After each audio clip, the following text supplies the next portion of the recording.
Vamos iniciar neste domingo uma série de sermões do Evangelho de João.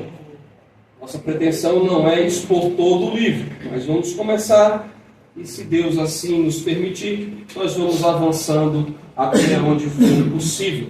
No primeiro sermão da série, eu convido a todos a abrirem as suas Bíblias, no próprio Evangelho de João, é claro, no capítulo 1, do versículo 1 ao 5. Nós iremos falar sobre a divindade de Jesus Cristo. Evangelho de João, capítulo 1, do versículo 1 ao 5. Nós iremos utilizar esses 5 primeiros versículos do capítulo 1 para falarmos do tema da divindade de Jesus Cristo. Evangelho de João, do capítulo 1, do versículo 1 ao 5. Diz assim a palavra do nosso Deus: No princípio era o Verbo, e o Verbo estava com Deus, e o Verbo era Deus. E ele estava no princípio com Deus. Todas as coisas foram feitas por intermédio dele, e sem ele, nada do que foi feito se fez. A vida estava nele, e a vida era a luz dos homens. A luz resplandece nas trevas, e as trevas não prevaleceram contra ela. Vamos orar mais uma vez. Senhor nosso Deus, nós pedimos que o Teu Santo Espírito fale aos nossos corações nesta noite, nos edificando, nos fortalecendo, para que possamos entender realmente a respeito de Jesus Cristo. É em nome dele que nós assim te oramos. Amém. Meus amados irmãos, sem o reconhecimento de Jesus Cristo, não pode haver salvação. E quando eu falo reconhecimento de Jesus Cristo, é reconhecer quem de fato é Jesus. Reconhecer o que ele fez. Reconhecer que Jesus é Deus. Saber que Jesus, sabendo que Jesus é Deus, isso traz sérias implicações nas nossas vidas, que determinarão onde nós passaremos a nossa eternidade. Os problemas que nós temos hoje, tanto no mundo quanto no meio das igrejas ditas evangélicas, passam pelo desconhecimento da pessoa e da obra de Jesus Cristo. Daí a extrema relevância e necessidade de conhecermos a Jesus, sua obra e a sua divindade. O Evangelho de João tem, dentre outras coisas, esse propósito. Se você deixar marcado aí no capítulo 1 e for para o final do Evangelho de João, lá no capítulo 20, versículo 30 e 31, você vai observar qual foi o motivo que levou João a escrever esse livro. O próprio João vai nos dizer por que ele escreveu esse livro. Olha o que ele diz. João 20, 30 e 31. Na verdade, fez Jesus diante dos discípulos muitos outros sinais que não estão escritos neste livro.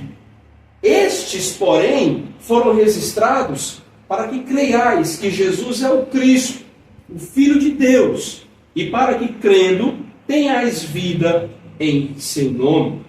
Portanto, João vai explicar por que ele fez. Qual o objetivo dele ter escrito esse livro? Ou seja, para que as pessoas pudessem crer que Jesus Cristo é o Filho de Deus e para que, crendo, tenham vida no seu nome. Razões pelas quais o próprio João vai se destacar na escrita desse evangelho. Se vocês observarem, nós temos Mateus, Marcos e Lucas, que nós consideramos como evangelhos sinóticos. Evangelhos que são, podemos colocar eles paralelamente, todos bem escritos, um complementando o outro. João, por sua vez, tem uma maneira toda peculiar de escrever o Evangelho, de relatar as obras de Jesus. João, por exemplo, vai falar sobre alguns milagres de Jesus e ele vai dizer que esses milagres, João vai chamar de sinais. E João, além de relatar esses milagres, mostram por que ele chama de sinais e o que esses sinais mostravam a respeito de Cristo. Nós iremos, durante o decorrer dessa série, ver também tudo isso, analisar esse livro de João e extrair a mensagem necessária para as nossas vidas hoje. É um livro muito fácil, mas ao mesmo tempo muito complexo. É um livro, um dos mais usados para pregar o Evangelho.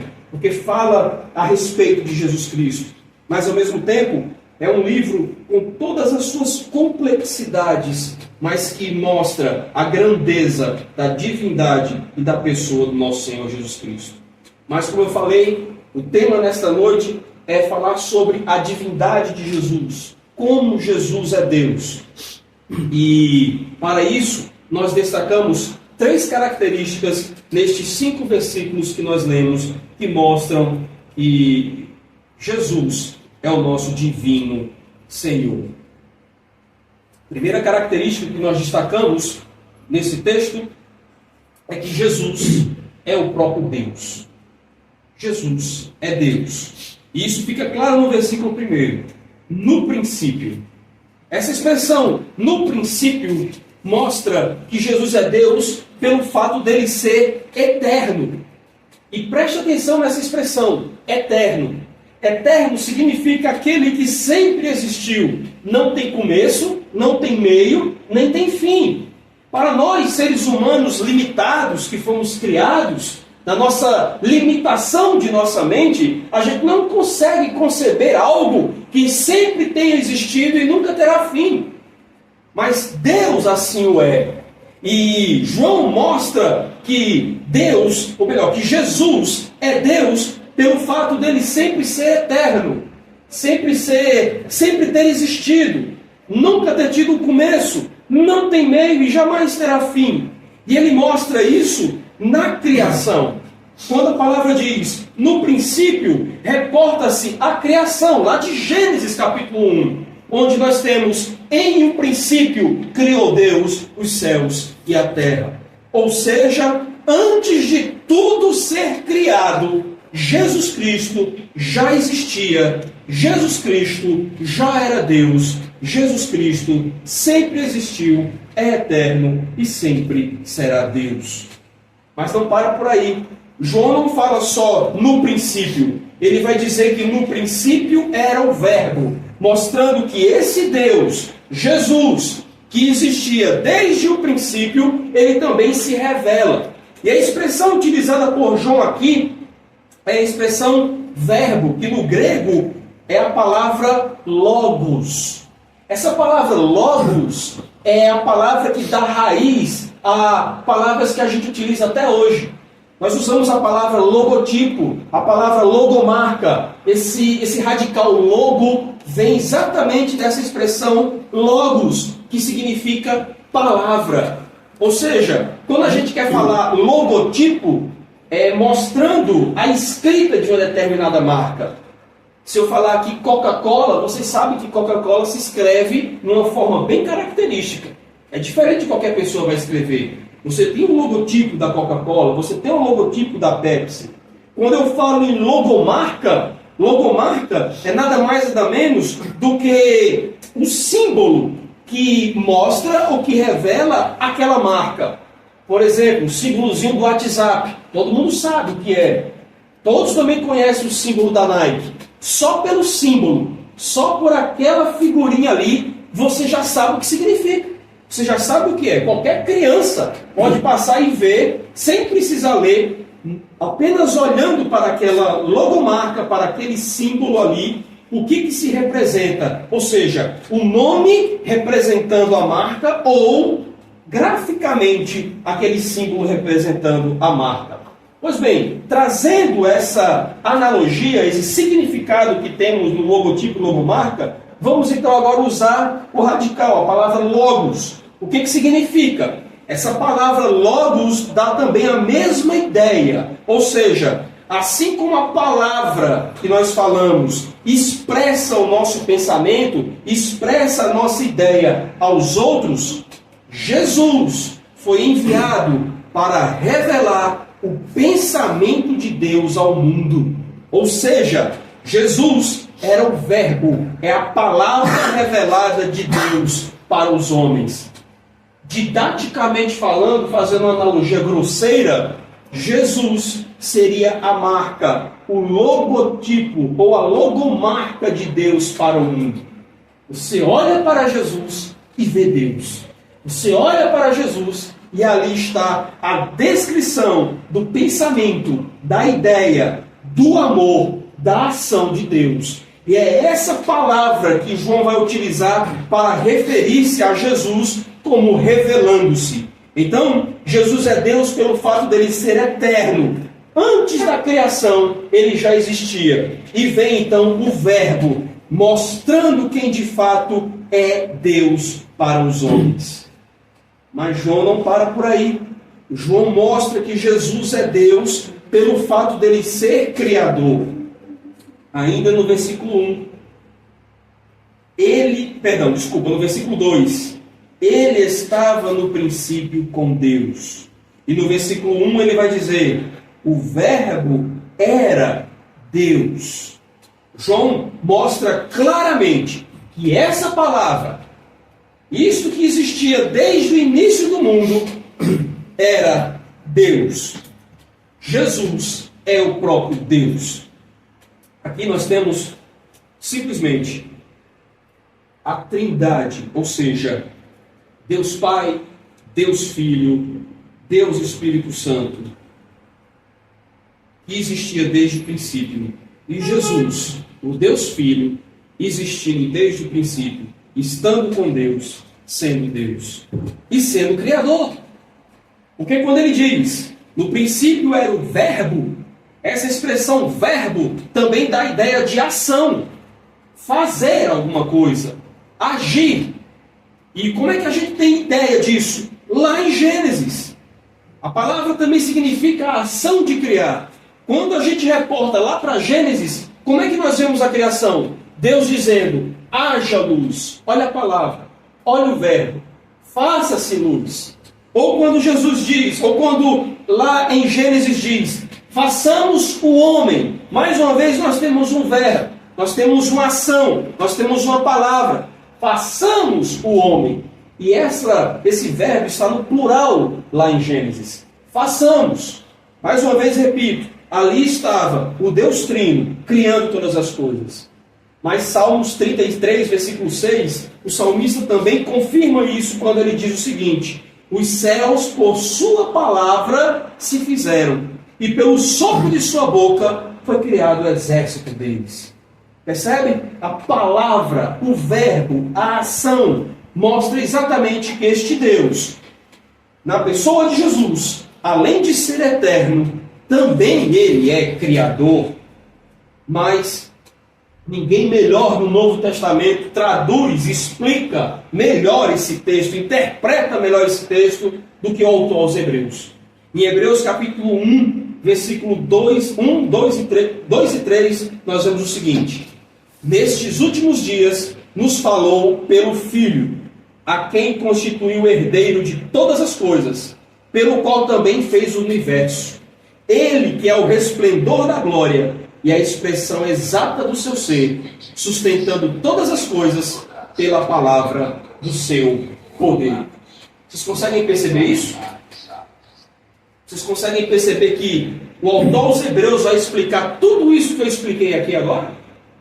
O autor aos Hebreus vai dizer exatamente que, havendo Deus outrora falado de muitas maneiras e de várias formas aos nossos pais pelos profetas, nestes últimos dias nos falou pelo seu Filho, a quem constituiu o herdeiro de todas as coisas.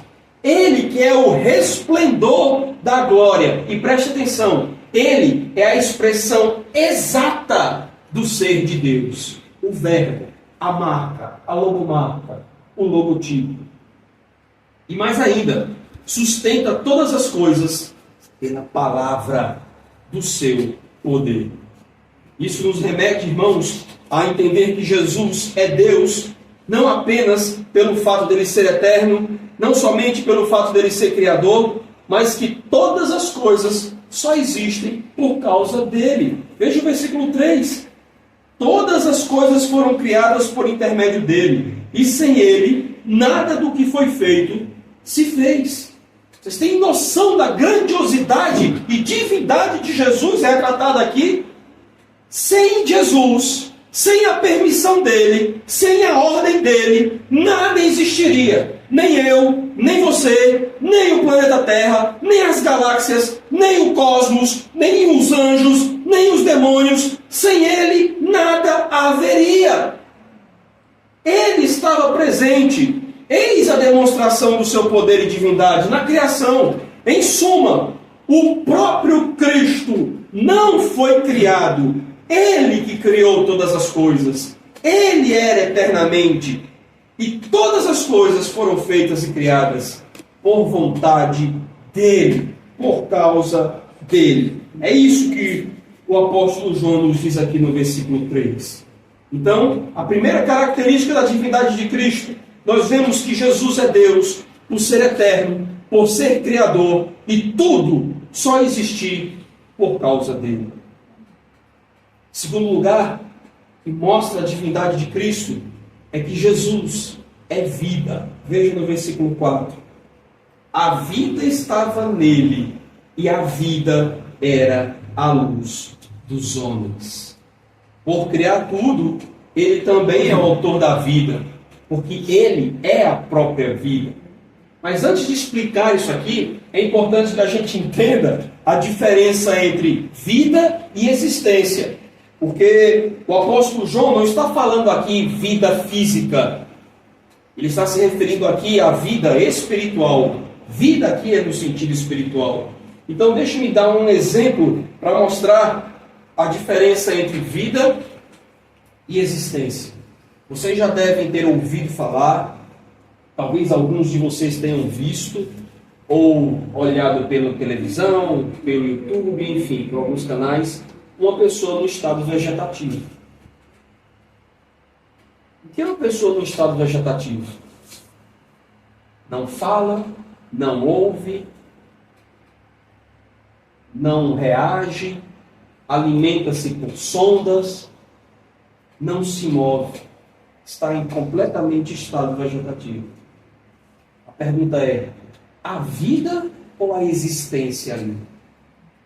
Ao passo que um ser vivo, não. Uma pessoa viva, ela produz, ela tem ações, ela tem reações, ela gera alguma, faz alguma obra, ela cria alguma coisa, ainda que faça coisas boas, ainda que faça coisas más, mas uma pessoa viva, ela está atuante, ela está agindo, ela está interagindo, ao passo que uma pessoa num estado vegetativo apenas existe, não interage, não tem obras, não tem ações nem interações. Pois bem, fazendo estes dois paralelos entre existência e vida, aqui nós vemos que sem Cristo não há vida espiritual, só existe existência espiritual. Como é que a gente pode afirmar isso?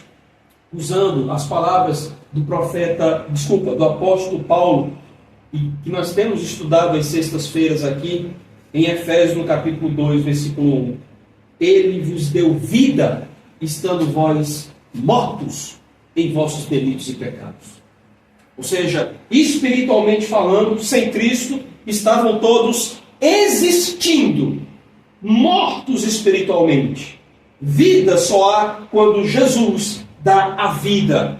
Ele vos deu vida, porque a vida pertence a Ele. A vida está nele. A vida é Jesus Cristo. Então, sem Cristo, nós apenas existimos. Com Cristo, nós temos vida.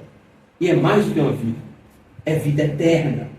Assim como Ele é eterno, Ele também compartilha de sua eternidade conosco. Ele nos dá uma vida eterna. Com Cristo, nós temos a verdadeira vida. Volte lá para João no capítulo 20, no versículo 30 e 31, e você vai olhar as palavras de João. Eu vou ficar com a parte final, parte do versículo 31. Para que creiais que Jesus é o Cristo, o Filho de Deus, e para que crendo tenhais o quê? Vida em seu nome.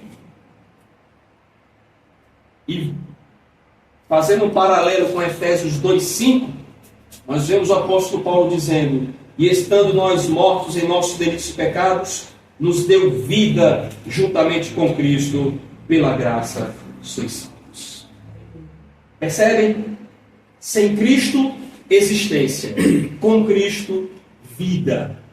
Portanto, a divindade de Cristo é mostrada aqui nesses primeiros versículos de João, mostrando que Jesus é eterno, é criador, e tudo só existe por causa dele. Jesus é vida, sem ele a existência, com ele a vida. Mas não é apenas vida, ele também é luz. Voltando para João no capítulo 1, versículo 4 e 5. A vida estava nele, e a vida era a luz dos homens. A luz resplandece nas trevas, e as trevas não prevaleceram contra ela. Também no sentido espiritual, vejamos a diferença entre luz e trevas, claridade e escuridão. E aí eu preciso definir o que significa o homem em trevas. Quando a palavra de Deus no Novo Testamento fala a respeito de trevas, essa é uma descrição universal que a Bíblia no Novo Testamento faz do estado e da condição dos seres humanos por natureza, caídos, depois do pecado. São trevas ou estão na escuridão. O que significa isso? Na ignorância, na falta de conhecimento, na falta de entendimento sobre Deus. A gente pode usar um exemplo muito claro. Quando vocês veem desenhos animados retratando um desenho retratando alguma coisa, quando você quer mostrar que aquela pessoa teve uma ideia brilhante, que essa pessoa foi iluminada, aparece aquela luzinha, né, na cabeça da pessoa. Pois bem, essa ideia de que a pessoa foi iluminada mostra exatamente a ideia que ela saiu da escuridão do entendimento. Nós costumamos usar até essa expressão, fulano é iluminado, quando tem uma ideia boa, quando teve conhecimento sobre alguma coisa. Pois bem, pegando esse exemplo, eu quero mostrar para vocês que a mente humana, sem Jesus Cristo, está na completa escuridão sobre Deus.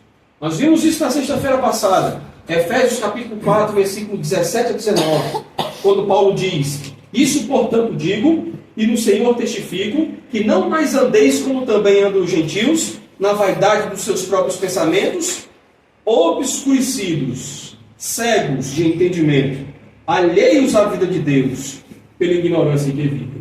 Ou seja, o cérebro tem o poder de raciocinar, o cérebro tem o poder de captar, de entender todas as coisas, mas este cérebro sem Cristo está na completa escuridão para as coisas relacionadas a Deus. E por causa disso, esta mente está cheia de maus pensamentos, más imaginações, maus desejos. O problema é que essas trevas não afetam apenas a mente. Essas trevas afetam também as ações e os afetos. Ainda em Efésios, no capítulo 4, versículo 19, a parte B, o apóstolo Paulo diz: pela dureza do seu coração, os quais, tendo se tornado insensíveis, se entregaram à dissolução para, com avidez, cometerem toda sorte de impurezas.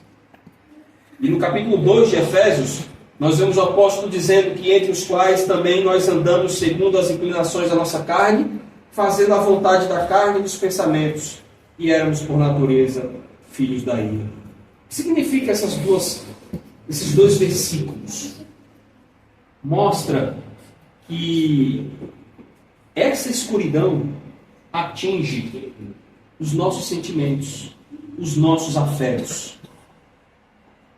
Abra sua Bíblia em João, capítulo 3, versículo 19, e você vai ver o que eu quero dizer com isso. João 3,19 diz: o julgamento é este, que a luz veio ao mundo, e os homens amaram mais as trevas do que a luz. Por quê? Porque as suas obras eram más. O que é terrível neste quadro é que quando chega a luz, estes homens não conseguem enxergá-la. Qualquer pessoa que tem uma boa visão, se tiver tudo escuro e um palito de fósforo for aceso, todos conseguem vislumbrar aquele pequeno fecho de luz. Mas quando você é cego, você pode colocar um holofote, aquela pessoa não vai conseguir enxergar. Espiritualmente falando, é o que a palavra de Deus nos diz a respeito disso. Estes homens amaram mais as trevas do que a própria luz que veio ao mundo.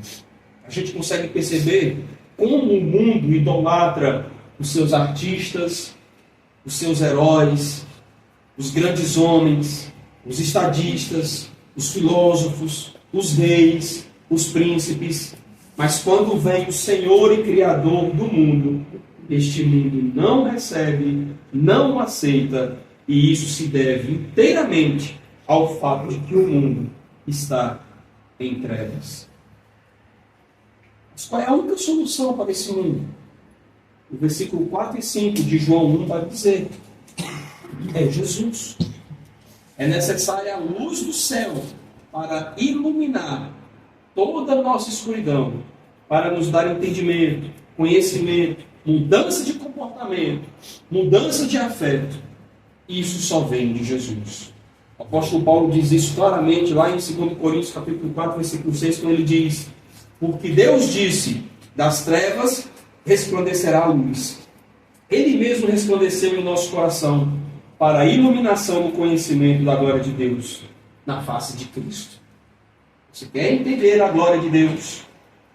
Olhe para a face de Cristo, que é a luz, que é aquele que ilumina os nossos corações, para que possamos enxergar a verdade e a vida. Concluindo, meus amados irmãos, essas três características nos mostram claramente que Jesus é Deus e deve ser crido, conhecido, tratado, buscado, adorado como Deus. Principalmente porque vem exclusivamente dele a nossa redenção. Agora me permita fazer algumas aplicações, meus amados irmãos, depois diante de tudo isso que nós falamos aqui. Primeira aplicação, meus amados, é que Jesus é a palavra divina que existe desde toda a eternidade. Portanto, ele é Deus. Nós vemos a Trindade aqui. E isso deve ser refutado para os hereges, para aqueles que dizem que Jesus é só uma alma iluminada. E nós temos seitas neste nosso Brasil, neste mundo, que afirmam que Jesus não é o Criador, Jesus é uma criatura, Jesus foi mais alguém. Em segundo lugar, irmãos, a segunda aplicação que nós fazemos está voltada para as igrejas. Primeiro, para aquelas igrejas mais tradicionais. Jesus deve estar acima das suas organizações, das suas instituições. Jesus deve ser, na prática, aquele que comanda essa igreja, comanda a junção, a união desses crentes, e não os seus rótulos, as suas siglas denominacionais. Muitas vezes, na prática, estão acima do Criador de todas as coisas, que é Jesus Cristo. E também para aquelas igrejas evangélicas modernas, Jesus deve ser muito mais do que um simples cartão de crédito que essas pessoas utilizam.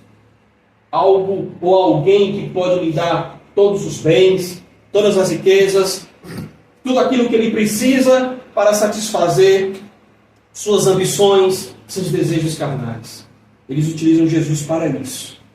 Somente para curas, somente para milagres, somente para restauração de coisas terrenas. Jesus é muito mais do que isso.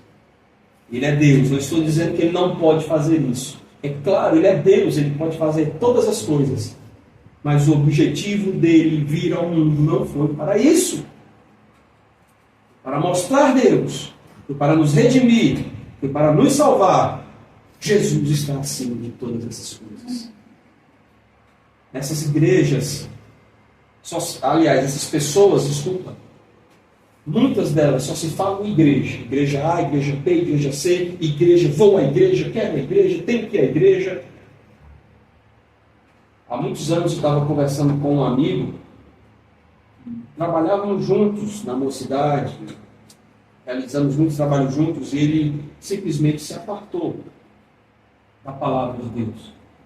E eu chamando a atenção dele, quando eu terminei de falar, exortando com amor, ele virou para mim e disse: eu preciso voltar para a igreja.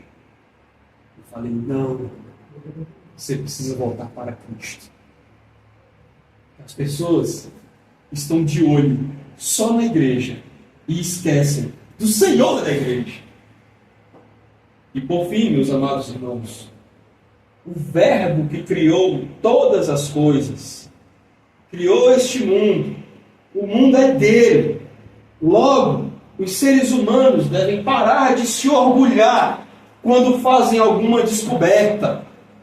O homem acha que sabe alguma coisa, o homem pensa que é alguma coisa, no entanto, o homem não é nada. O homem pensa que domina as coisas, no entanto, o homem não domina nada. Quem domina é o Criador de todas as coisas. Quem domina é o Senhor. Não esqueçamos as palavras do autor aos Hebreus, quando ele diz que ele sustenta todas as coisas pela palavra do seu poder. Todas as coisas estão sustentadas por Deus, por meio de Jesus Cristo. E enfim, Jesus é o único meio de vida e de luz. Veremos muito mais sobre luz no decorrer da exposição deste livro. Por ora, fiquemos com essas 3 características. Jesus é Deus por causa da sua eternidade, da sua criação, de todas as coisas que existem por causa dele. Jesus é Deus porque ele é a vida. Jesus é Deus porque ele é a luz. Que nos ilumine. Amém.